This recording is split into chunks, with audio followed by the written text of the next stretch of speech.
And it hits me, oh my gosh, this is that triangle. You know, there's explanation for everything that occurred in the Rendlesham Forest incident that doesn't involve aliens at all. It was completely silent. It comes right over our heads.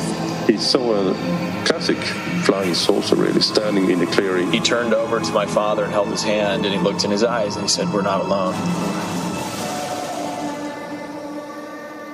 Welcome to Podcast UFO for our live show. We're live every Wednesday at 8 p.m. Eastern Standard Time on the Dark Matter Radio Network. Please remember to visit the website podcastufo.com for past episodes, blogs, and forums. During the show, feel free to participate live in our chat room. And don't forget to like us on our very active Facebook page. Hello and welcome to the show. I am Martin Willis, your host, and we have a great one for you tonight. We have Ryan Sprague coming up.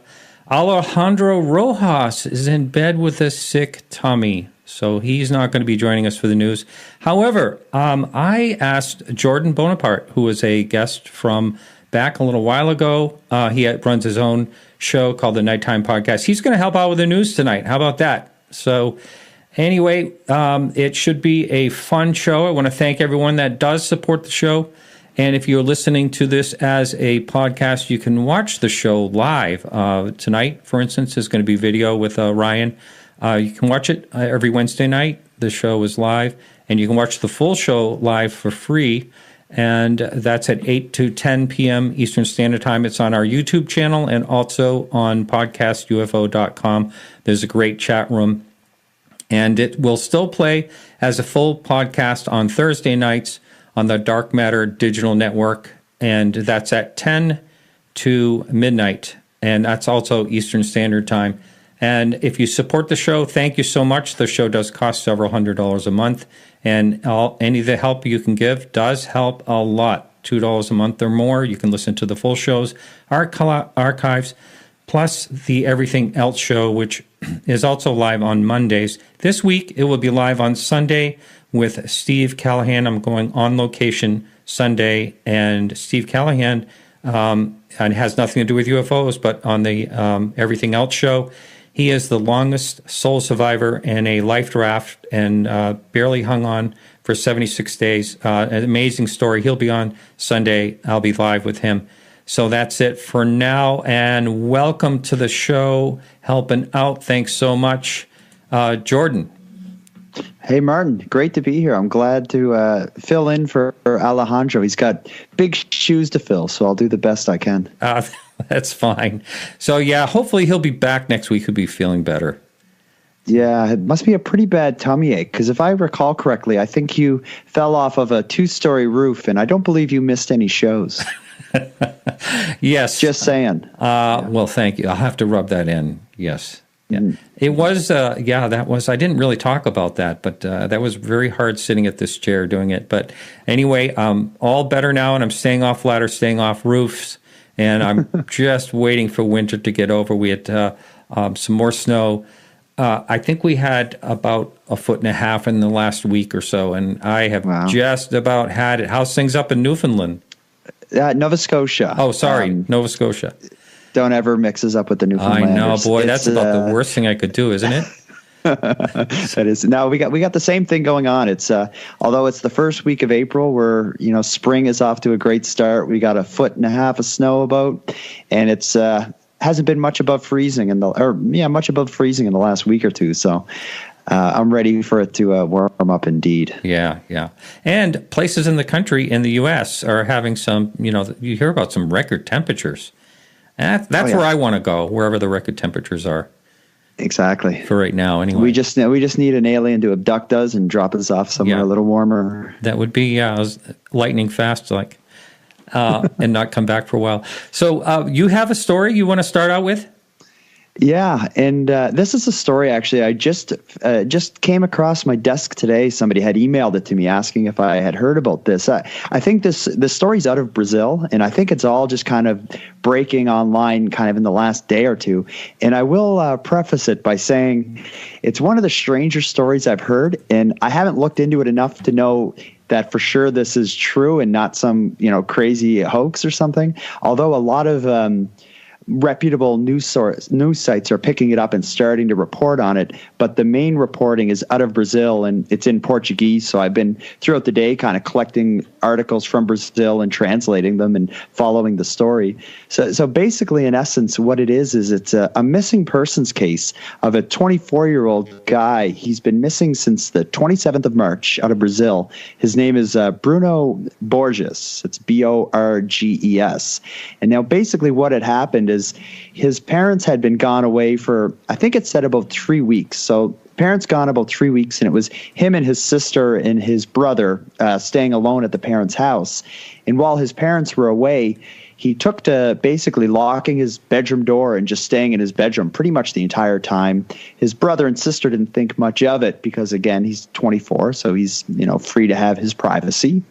Basically, when his parents got back, they went to check on him in his room, found the door locked, and when they got in there, what they found was instead of his bedroom, he kind of converted it to this kind of bizarre art space. Basically, he had writing all over the walls, the ceiling, the floor, and instead of a bed, he had moved everything out of his room, and all that was in his bedroom was a large statue of a philosopher named Giordano Bruno. And people have no idea how he got this statue into his bedroom. His brother and sister didn't see this happen. It must have been at night or while they were out or whatnot.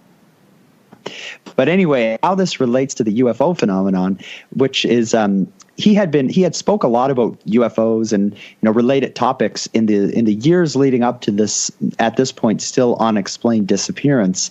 But in the bedroom with all of his writing, he had actually 14 handwritten books that he had been working on over the last few years. They were all written in code, so people don't know exactly what they say at this point, although his parents believe they must hold a clue to his location, and they're working with code breakers to try to figure out what their son was writing about, if it is in fact a coherent code that can be broken. But within these books, there's lots of drawings of UFOs. There's also paintings that he made of himself standing with aliens. And you can see photos of all this stuff on the various online articles. And the books are quite striking looking because he had them all laid out on this table. And every book has, it's like a white cover with a big red Roman numeral. So the books are numbered 1 through 14. So again, lots of spaceships, aliens, and odd illustrations. But what's the last little piece of this that's bizarre is I mentioned the philosopher's name is Giordano Bruno. That's the statue that was in his room. But what's really strange is the missing person. If you look at his face and look at the philosopher, they almost look identical. And so what's happened online is some people believe that he may be the reincarnated philosopher himself who's continuing his work, because I guess this philosopher believes some pretty strange theological type things. So That's what's going on. Yeah. But I've been reading that story, and it's quite incredible. I don't know if you're familiar with the lead mask case that happened in Brazil, which also may involve UFOs. It kind of reminds me a bit of that. I'm wondering if, I would say that this is very possibly a self-perpetuated hoax. Mm-hmm. That's the first thing I think of when you're explaining all this. But it may, who knows? This will be interesting to follow, to see what comes out of it. If first of all, if they find him, if he comes back, or any of that, it's just, a part of me also thinks the entire thing could be made up, because it just reads like a sci. So, there's just the twists and turns in the short story are interesting. But even when you look at the photos that the Brazilian news have been sharing, even those photos look a little too interesting, is how I'll put it. Yeah. All right. Well, I have a couple stories that I'm going to go over that are from openminds.tv. You can check out the full stories there. And the first one is a rectangle-shaped UFO described over a California town. And this is Eureka, California. I've been up there a number of times when I was living in Northern California. and it happened on February 9th. And there's some sketches that this person has done. You can see that when you go to Open Minds and check out the story. First of all, he heard like a very loud jet sound, like a commercial jet sound. And it was, except it was much louder, according to him. And he went outside. Now, this sounds like it's, to me, I was thinking it must be, possibly something experimental or something like that. And I don't know there's no real bases up in Northern California that I'm aware of in that area. But anyway, so he came out to look at what was making all that noise, and he saw this square-shaped or rectangular-shaped thing up in the sky with all these lights blinking all over it. And he went and grabbed his binoculars and started to look up at it. And this is his quote: "I saw a very large square or possibly home plate-shaped object." Isn't that like a diamond? Isn't a home plate? Anyway, I perceived it to be fairly flat, and there were several orange lights on it configured in sort of an arrow shape, and it had a red pulsing light in the center.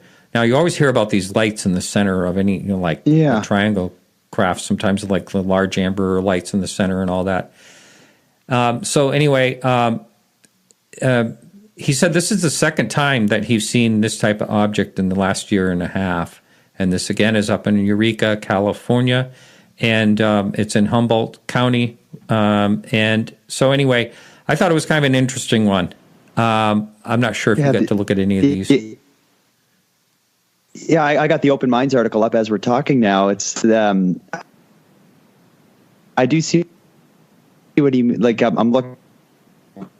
Idea like a rectangular shaped flying object is pretty cool. I don't know how. It seemed as though they would be a little off with that shape, but definitely a cool sighting. Yeah. You do hear of strange shapes. A friend of mine saw something that looked like a box. That was an amazing sighting that he had. So, I like to hear the different shaped things and unusual ones instead of, the standard triangles that seems like everybody's seeing. But yeah, that's right. Yeah. And so another one is a British witness videotapes UFOs off of Gosport, and this is in Great Britain. And so you can catch the video. He's filming it for quite a long time. The video itself is 4 minutes and 23 seconds long.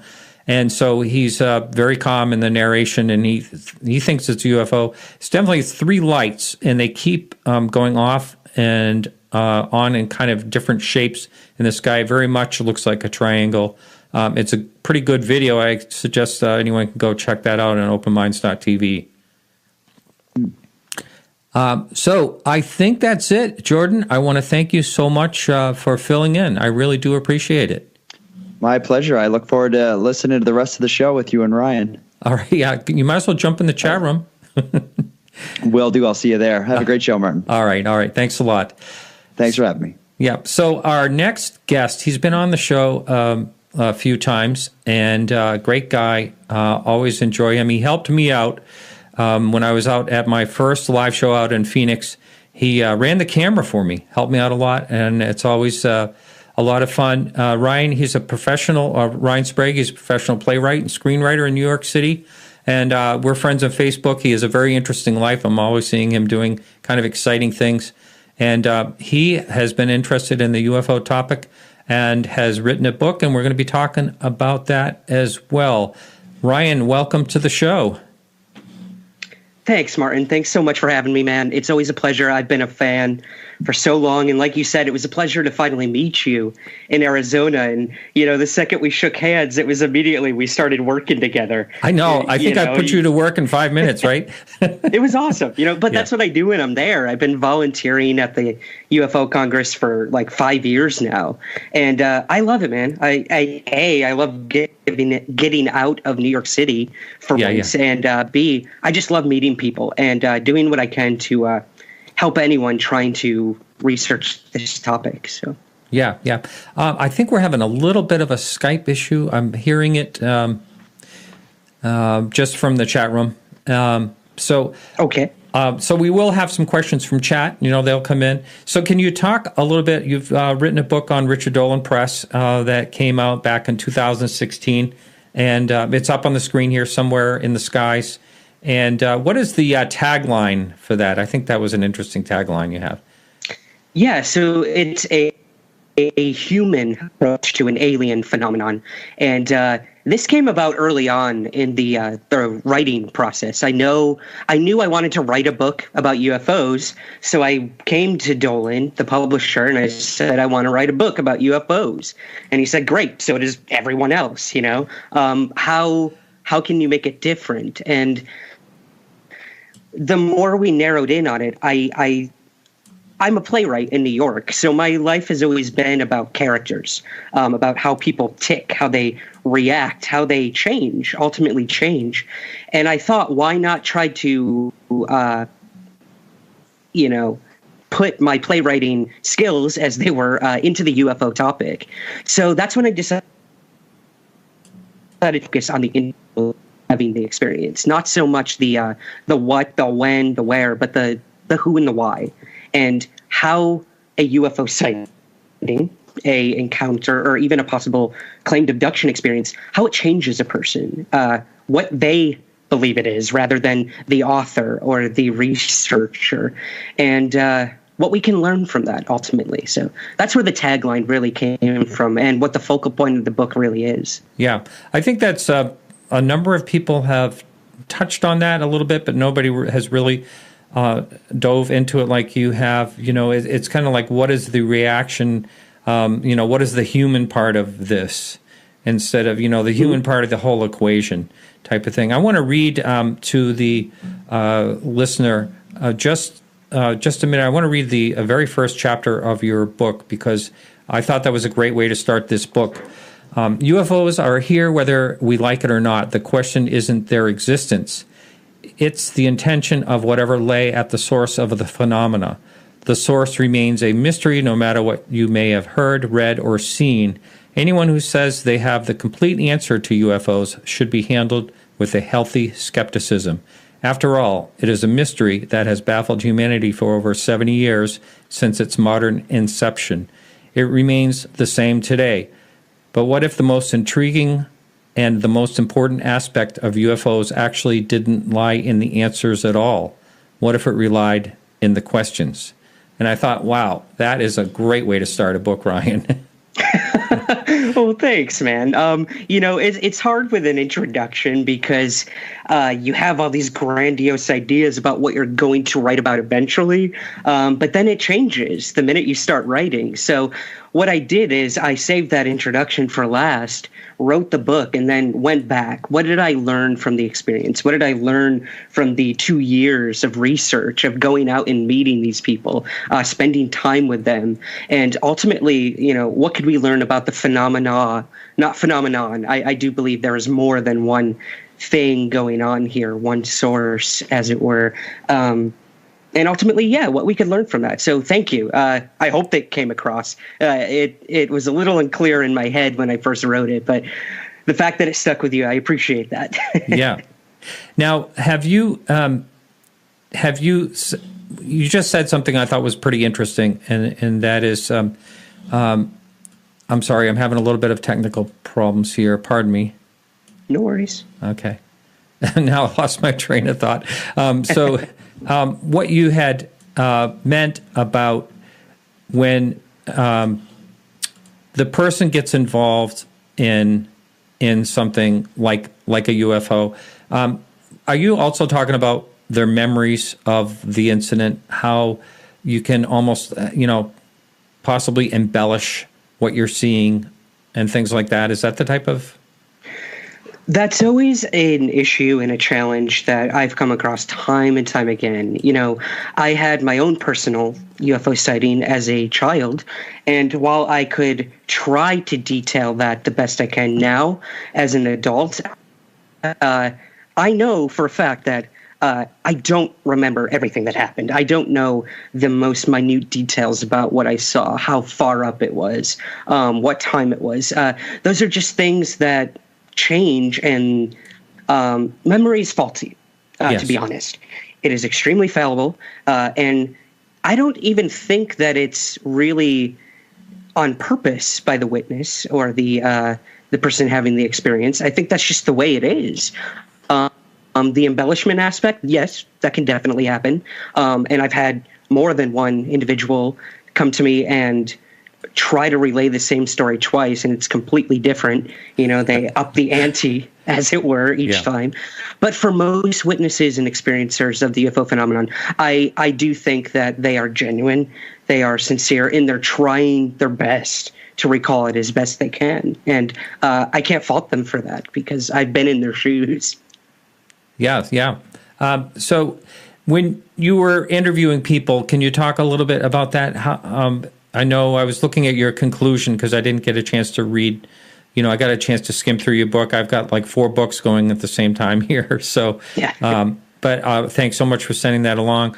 Of course. In your conclusion about, actually speaking to people, you kind of mentioned the fact that there's a real sense of earnesty there. But now you're saying that you've talked to someone twice and it was a total different story. I'm sure that happens. There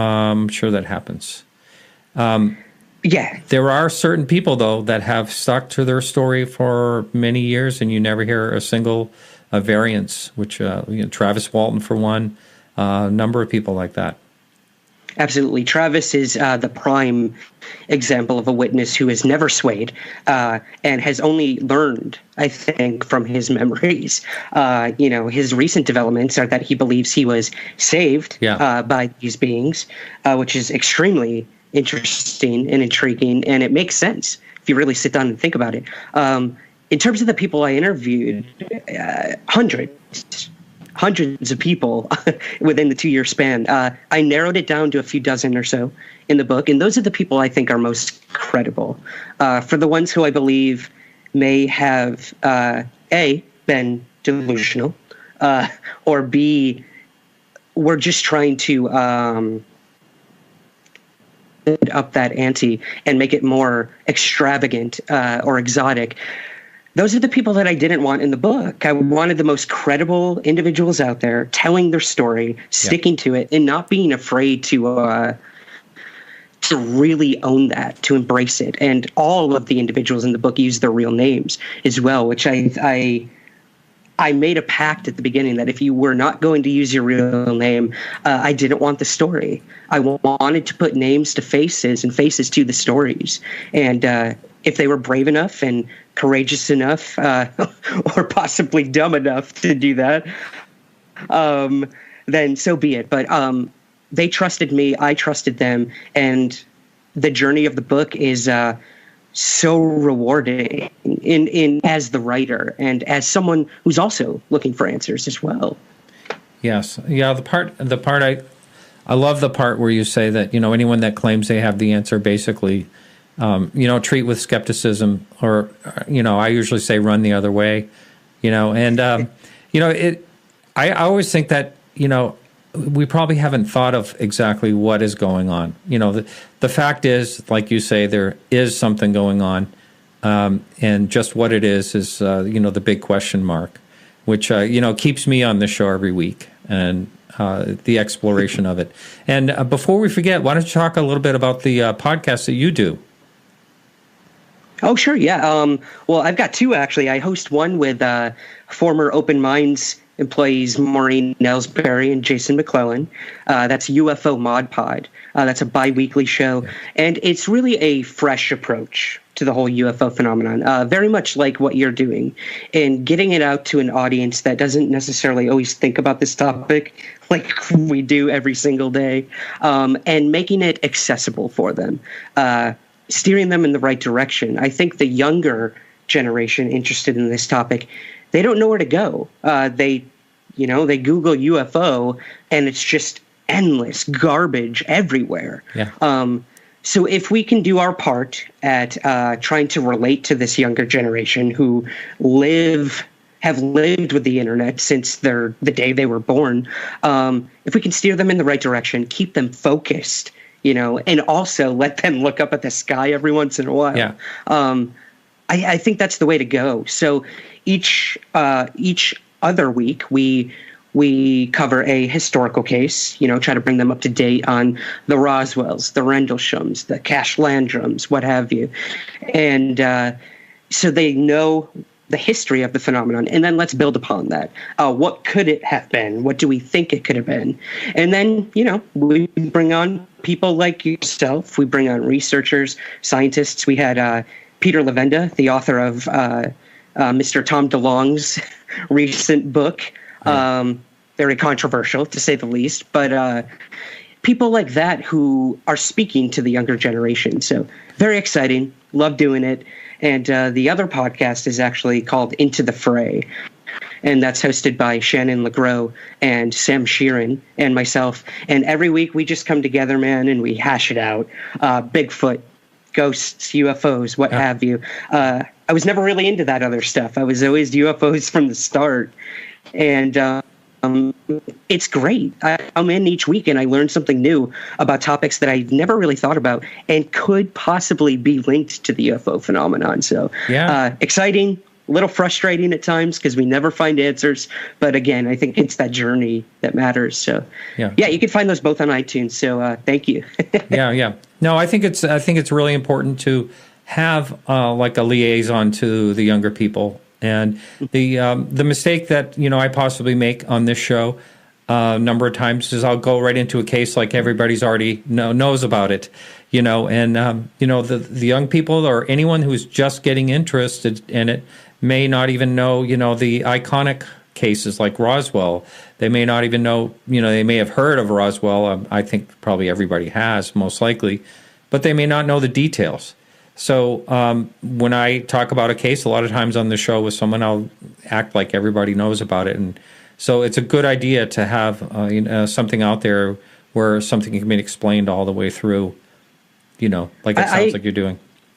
Exactly. Yeah, well, I agree with you. And it's a tough and it's a fine line because I think all of us, even the veterans out there who know the case history, who have been following these cases forever, there's always something new to glean. I found myself sometimes listening to your show, listening to various other podcasts and being like, oh, I never knew that. I talked to a researcher the other day about the Cash Landrum case, and he brought up something that I never even thought about. That could possibly explain that entire event. And it kind of blew my mind, to be honest. You're going to have to spill it now. What was it? Well, this was, I don't think he'd care if I use his name. This was Micah Hanks, who I'm sure a lot of your listeners might be familiar with. And we were talking about the Cash Landrum case, famous 1980 case. Two older women and a young boy witnessed a diamond-shaped craft in the sky. They suffered physiological effects from this event, supposedly, and went on to sue the U.S. Air Force, who they believe were somehow involved in this quote-unquote UFO event. And very interesting case. There was supposedly Chinook helicopters in the area following this object. And recently it's come to my attention, as Micah told me, that this thing was actually emanating flames and that it wasn't so much diamond-shaped. This was actually said by Colby, the young boy at the time. So right there, that ties back to the idea that that memory is fallible, that the women never really described this thing as being diamond-shaped. And this was something that came much, much later, decades later, by the young boy, who was, I believe, only 7 at the time when this event happened. I can't remember. He's been on the show. I had him on the show a few years ago. I think he was 8, if I recall, but he might have been even younger, because I remember he crawled underneath the dashboard when the whole event was happening. Right. He remembers that part of it. He remembers that part, and he has since come forward and said that it was diamond-shaped. This has been said in many articles, been misconstrued, and I think now that's sort of what he's going with, is what everyone else told him it was, even though he was there. Could very well be, yeah. And so what Micah explained to me is that the way this thing was acting is it possibly could have been some sort of high-tech, top-secret balloon. It seemed to be floating. It seemed to have a hovering motion to it, and it was emanating flame and possible nuclear and or radiation. again, these women were exposed to this. They had radiation burns on their bodies afterward. So this was very interesting. It was a possible answer to this mystery that I'd been researching for years but never really thought about. So that's exciting when a case that happened that long ago can have new information come forward. And that was all by Kurt Collins, the gentleman who Kurt's great. Yeah. runs blurry lines, excuse me. Yeah. So I definitely suggest people check out his website for the latest developments on that case. So. Oh, wow. So I haven't talked to Kurt in a while. He helped me when I had Colby on. We had the three of us. It was Chris Lambright and Kurt Collins and Colby. We all did the show together, basically. It was a very interesting show. But so there is new developments now. It makes you wonder how a radiation, a nuclear type of, they were testing some type of nuclear rocket or something. I mean, how did the radiation, how could that have some experimental thing, I guess, huh? I think so. I mean, you look at the activity of the why were they Chinook helicopters? We usually see these in rescue operations. I know they've been used in recent wars and whatnot. What were they doing? What were they carrying? Something? It almost ties back to the idea of the Kecksburg UFO incident, in my opinion, which also I believe was top secret military technology, with other aircraft in the area being seen. So you do have to wonder, why was it carrying something that had possible radiation effects over an area that was open to the public, over a highway of all things? You do have to wonder, but the Air Force and the government has been known to do much dumber things. So. I right after Colby was on, someone emailed right away, and they said they had, the 100% answer, and they said it was, and it was someone that's known in the field basically, but in more of the field of aviation.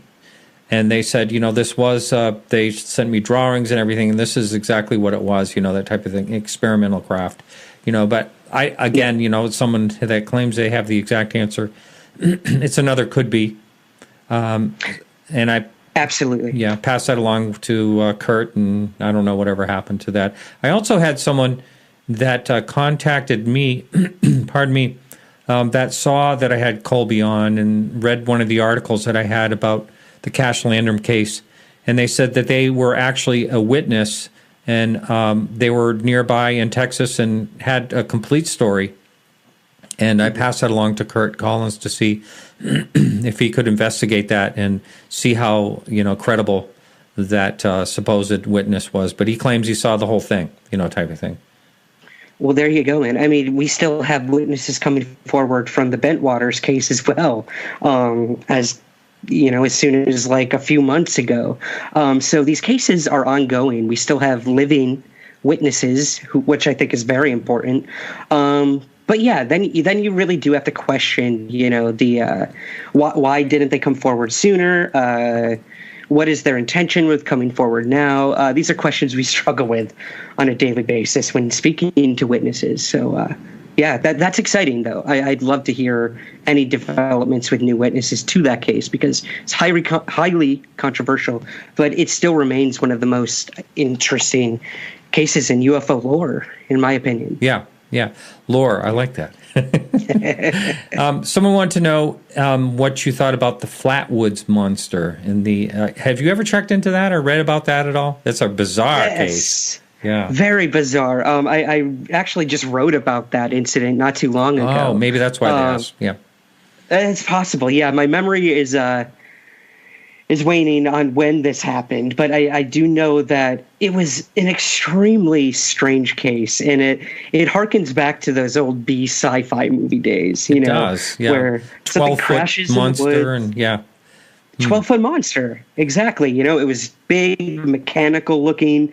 It had like an ace of spades shaped head, glowing eyes. It hissed, and it was floating towards these witnesses who saw a object crash in the woods. They also described the area as being very misty and smelling like dank swamp.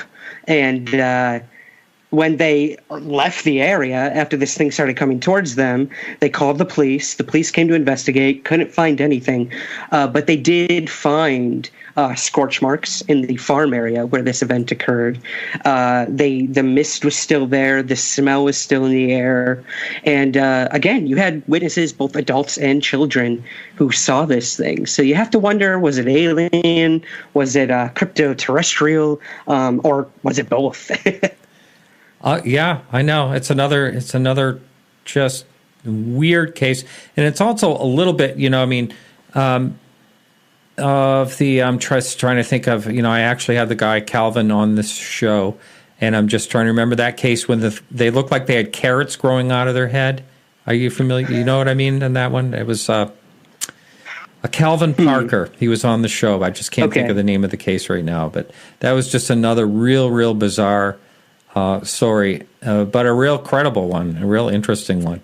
There are some weird ones out there, man, for sure. There really are. And, I know this sounds really bizarre, but kind of the weirder, the more believable for me. I agree. And that was actually a struggle with the book is I heard some weird stuff. I'm not going to lie. Very bizarre. And I could tell that witnesses and experiencers, there were things they were trying to keep from me because they thought I would think it was too strange.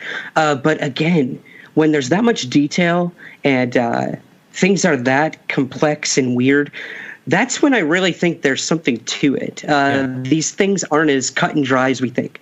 It's not a prototypical wake up, there's a gray alien there, it brings you up, it experiments on you, it puts you back.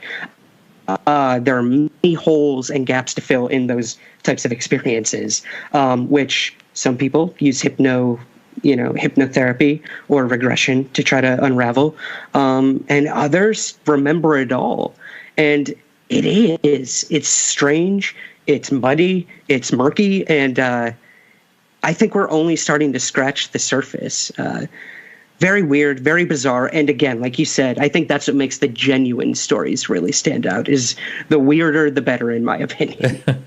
There was a friend of mine who's on the Antiques Roadshow. He will never come out publicly. But I said earlier, talked about this person that mentioned a UFO as a box. Now, I've told this story a couple of times on past shows, so forgive the longtime listener. But he was at Amherst College in Massachusetts. And he was on like the 15th floor of the dormitory. They have like these towers there. And this like box-like thing came flying into like the mall right in between the buildings and just sat there, and it was blinking lights on it. Mm-hmm. And he said they were all staring out the window. He said, yes, they had a couple of drinks, but they weren't bombed, And he said all of a sudden it shot up in the air, and they could still see it like toward the mountains, and it was just standing there, and they heard jets coming, and then it burst into 5 lights. The thing just changed into 5 lights, and then the lights started blinking, and the jet, I can't remember what he said, came toward it, and as soon as it got near it, the thing just shot off. He said faster than you could believe. And so the funniest part about this story, or the most interesting part of the story, I go, oh my God, because he found out I did a show on UFOs. And so he said, he was real casual about it. And then I said, so didn't that change your life about everything, just seeing something like that? And he goes, I could give a what. He said, I don't even think about it. Wow. Yeah. What an interesting reaction. And I've run into that many times where someone has what I would consider a profound experience, a life-changing experience, and they just brush it off, And not that it never happened, but oh, that was interesting, and move on with their life. Many of the people in the book, they told the story to me, but that's kind of as far as it went. They're like, oh, that's weird. I got to go to work tomorrow. So what? I got to pay the bills. So yeah, you got to wonder. And I think it's the individual, again, that matters most, and how they react to that and how it impacts their lives. Some of them embrace it, and then some of them deny it. Many of the individuals that I've spoken to, they they were changed in many ways, spiritually, emotionally, religiously. Some became artists after they had their mind or their awareness opened up. One gentleman had an orb sighting in a body of water behind his home. And after this event, he started painting, and he would paint all these very intricate geometrical shapes. And this was something he'd never done before. So you got to wonder, did this have anything to do with the UFO sighting, or was just a hobby he took up out of nowhere, impulsively, or was his awareness opened up after this event? It's a connection I made with the individuals, not all, but some of them, and you have to wonder. And I think that's something we have to dig deeper into, for sure. Right. Well, you look at the Allagash abduction case, Allagash, Maine, and Charles Foltz, Jim and Jack Weiner, and I can't remember the fourth one, but they're all artists, and their art completely changed after that event. All their work completely changed, and one was doing similar to what you're talking about, sort of like what's called cubism, where there's geometric forms and things like that.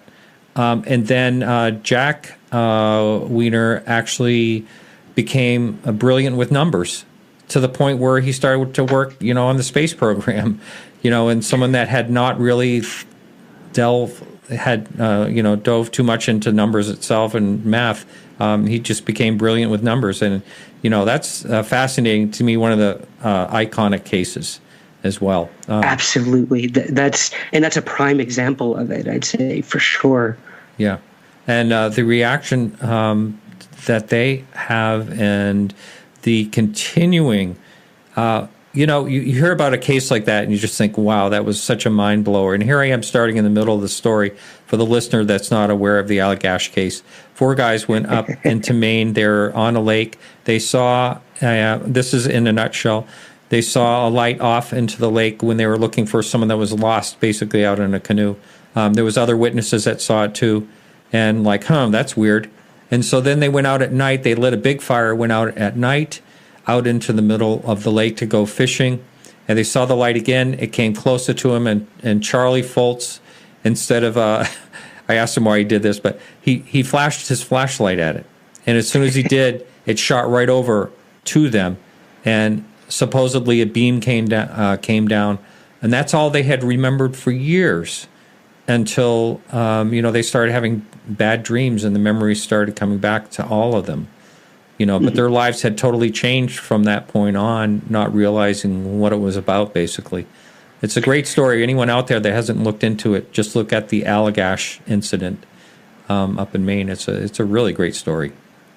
I love that story, and I believe I saw Chuck live at the UFO Congress. Yes, that's right. Nice guy. That event. Nice guy. Such a nice, genuine individual, yes. I might add. Yeah.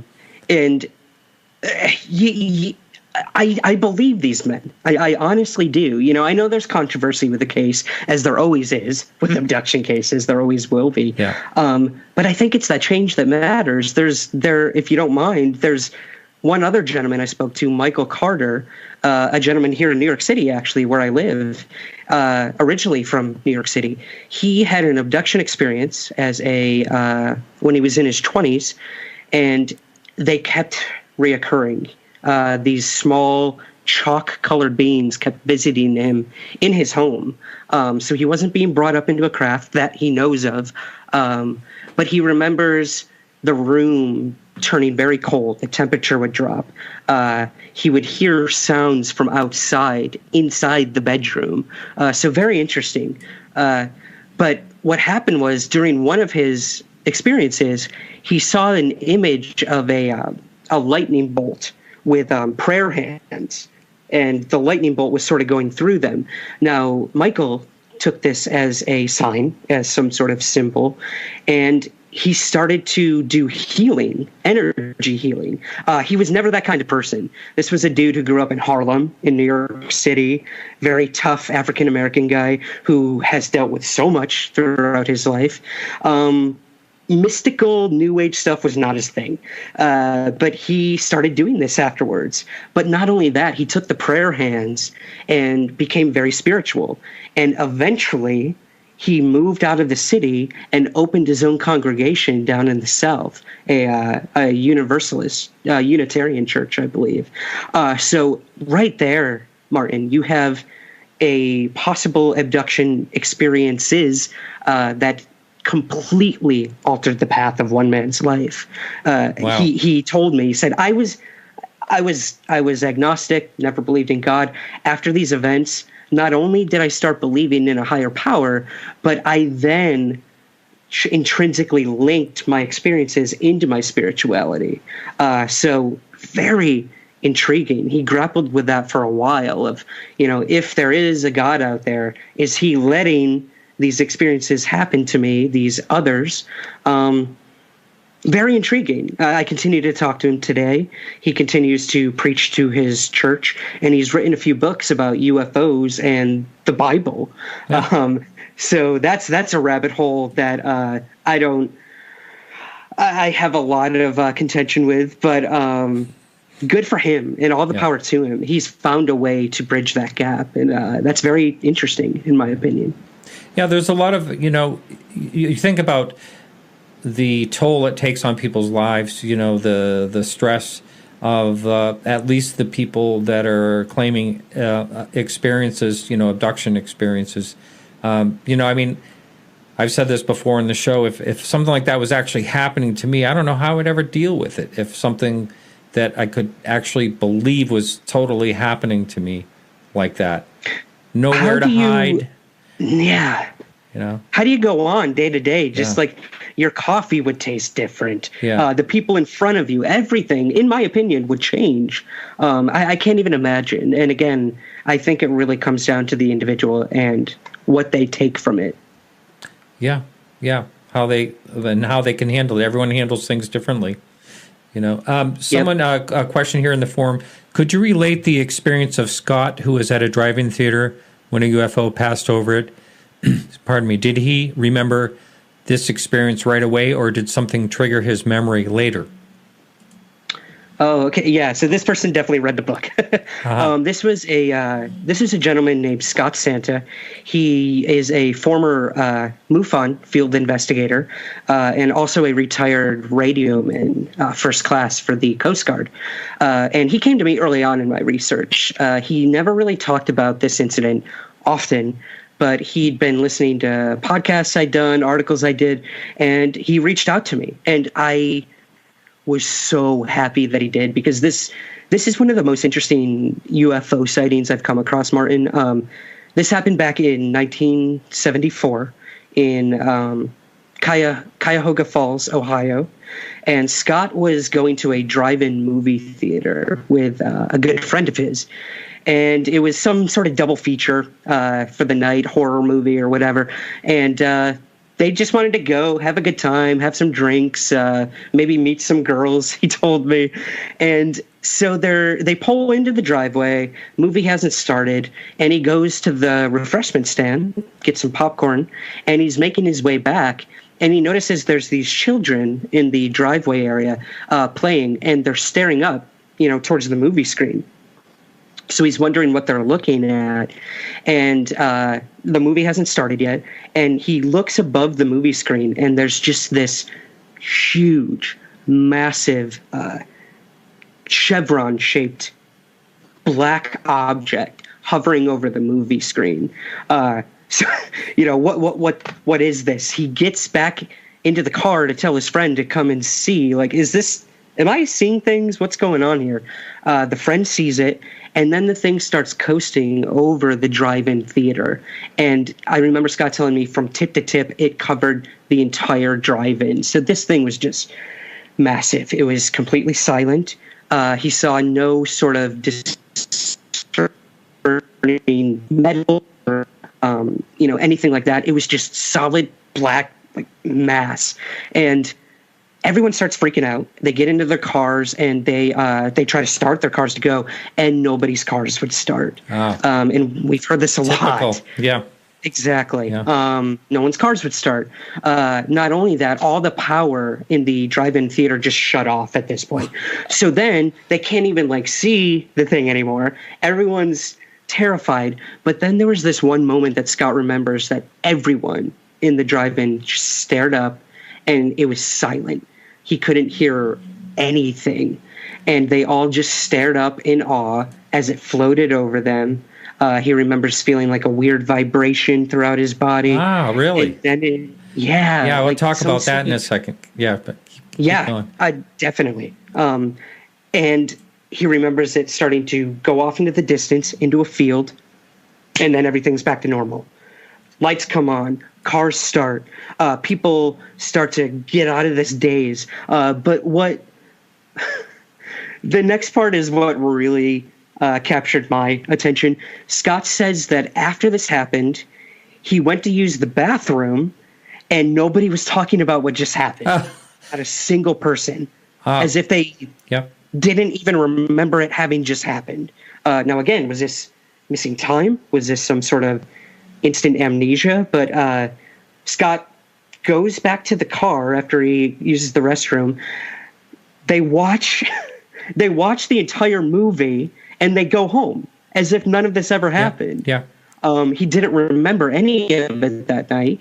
I think it was a few years later, almost a decade later, he sees a book by Edward Ruppelt in the library about UFOs, and boom, that was his trigger.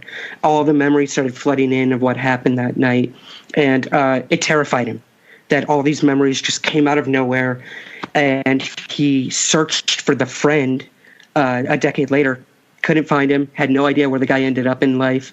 And to this day, Scott has no idea what happened, except that whatever it was, he believes it had complete control over everyone that saw it that night. But not only that, he believes that whatever it was, clearly it wanted to be seen and wanted to evoke some sort of reaction out of the individual seeing the object. It was so massive. It was begging to be witnessed. And then it also seemed to be in control. So I don't know, man. That's a great one. Will stay with me, and that I continue to try to unravel with him. You know, I've reached out to locals in that area. Drive-in theater is gone at this point, obviously. Mm-hmm. You know, you're lucky to find any of those in America anymore. Yeah.